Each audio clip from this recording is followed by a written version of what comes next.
Episode 105। Bhajanlal को मारने के बाद डायन ने बलदेव को अपने चंगुल में फंसा लिया था। डायन के तमाम वार से बलदेव काफी घायल भी हो गया था, पर बलदेव किसी तरह अपनी जान बचाकर भागने में कामयाब हो गया था। अगले दिन बलदेव ने सरपंच ऑफिस के बाहर पूरी भीड़ को बता दिया था कि डायन जिंदा है और उसने भजनलाल को मार भी दिया। सब बलदेव की बात से प्रभावित हो उसके साथ हो गए। इस बात से नाराज सरपंच ने रानी के ऊपर चुनाव का दबाव बनाने की कोशिश की, पर रानी ने उसका पुरजोर विरोध किया। देर रात के सन्नाटे में रानी घर से निकल गई, पर उसका कोई पीछा भी कर रहा था। देर रात को चकिया गांव शमशान जैसा वीरान और सुनसान नजर आने लगा था। पूरे गांव पर जैसे मुर्दानी छाई हुई थी, लेकिन रानी को इससे कोई फर्क नहीं पड़ रहा था। वो तेजी से अपने कदम बढ़ाती हुई कहीं जा रही थी। चारों तरफ गुप अंधेरा छाया हुआ था। काले आसमान में एक भी तारा नजर नहीं आ रहा था। रानी तेजी से चलती हुई एक मोड़ पर आ पहुंची, जहां दो रास्ते दिखाई दे रहे थे। उनमें से एक रास्ता सीधे उस मनहूस बरगद के पेड़ के पास जाता था। ऐसा लग रहा था कि रानी उसी रास्ते पर चल देगी, लेकिन इस बार रानी ने दूसरा रास्ता चुना। जो शख्स रानी का पीछा कर रहा था वो हैरान था कि रानी जा कहाँ रही थी।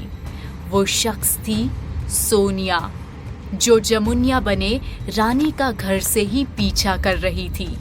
रानी दूसरे रास्ते पर तेजी से बढ़ चुकी थी और सोनिया दबे पांव उसका पीछा कर रही थी।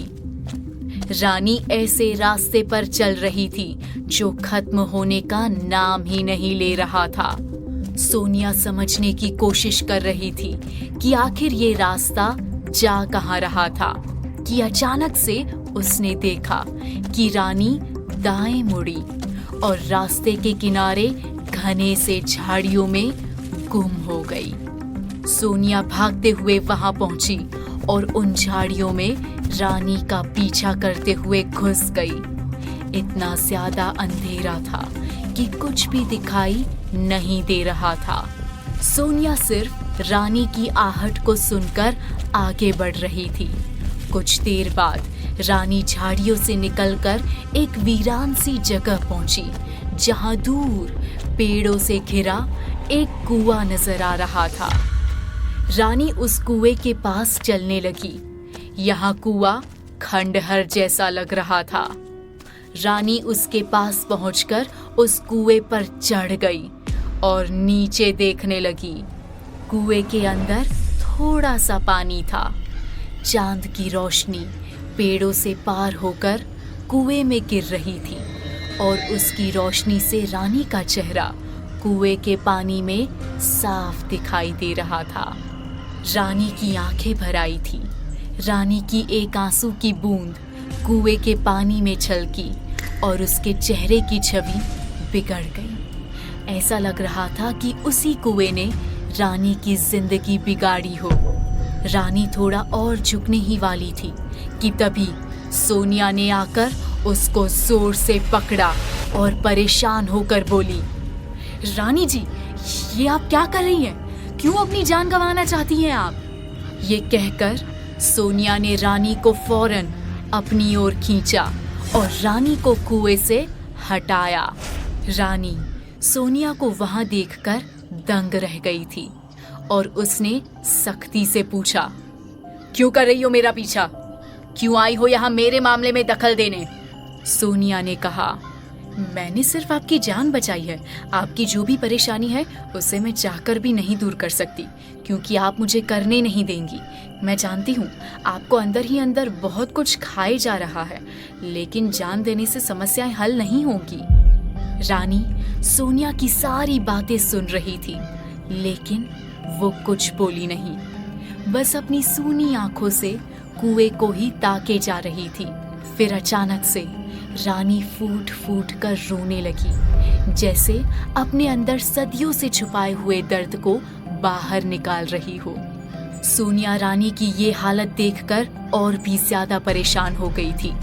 जब रानी थोड़ी चुप हो गई, तब सोनिया ने प्यार से उससे कहा, अनजान लोगों से बात करना काफी आसान होता है और उन्हीं से दिल की बात आसानी से कही जाती है। आप चाहे तो मुझे अपनी परेशानी बता सकती हैं। कुछ देर बाद रानी बोली, तुम अभी बहुत छोटी हो और समझ नहीं पाओगी कि अपनों को खोने का दर्द कितना बड़ा होता है। मुझसे सब कुछ छिन गया, मेरा पूरा परिवार उजड़ गया। अब वो लौट के नहीं आएंगे, कभी नहीं आएंगे। सोनिया रानी का दर्द महसूस कर रही थी, लेकिन उसे नहीं पता था कि रानी किसकी बात कर रही है, कौन नहीं आने वाला था, ऐसा क्या हुआ था रानी के साथ। सोनिया इन सब सोच में डूबी थी कि अचानक से रानी की आंखें गुस्से से लाल हो गई और वो चिल्लाकर बोली, मैं सरपंच को कभी माफ नहीं करूंगी, कभी नहीं।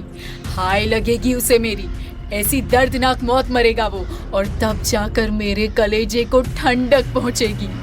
रानी ने एक तरह से सरपंच को श्राप दिया था और गुस्से से वो वहां से चली गई। सोनिया ने रानी का ये रूप पहले कभी नहीं देखा था।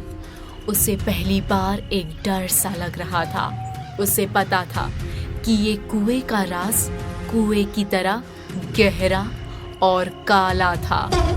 कुछ भयानक जरूर हुआ था रानी के साथ, और सोनिया ने ठान लिया कि वो इस राज का पता लगाकर ही रहेगी। सोनिया ने फौरन अभिमन्यु को फोन लगाया और उसको रानी की सारी बातों के बारे में बताया। सोनिया ने फिर कहा, अभिमन्यु सर, आपका चकिया गांव में आने का टाइम हो गया है। अब आप ही को रानी और सरपंच के राज की गुत्थी सुलझानी है। वहां गोदाम में अभिमन्यु फोन पर सोनिया की बातें गौर से सुन रहा था। उसने फोन पर कहा, तुम फिक्र मत करो सोनिया, अब मैं पहले से बहुत बेटर फील कर रहा हूँ। बहुत रह लिया चकिया से दूर, अब और नहीं। सरपंच की कहानी का दी एंड मेरे हाथों ही होगा। तुम बस फुलवा पर फोकस करो, उसका पता लगाना बहुत जरूरी है।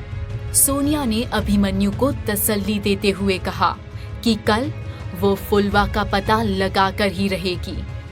अभिमन्यु ने फोन काटा और खड़ा हो गया।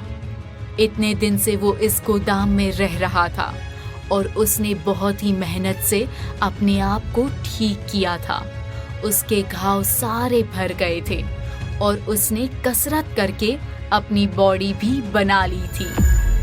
अभिमन्यु अब एक नए अवतार में दिखाई दे रहा था।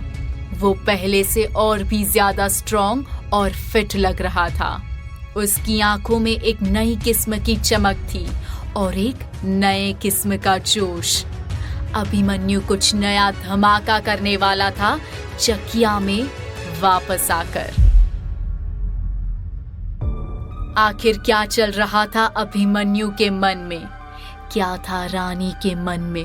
उस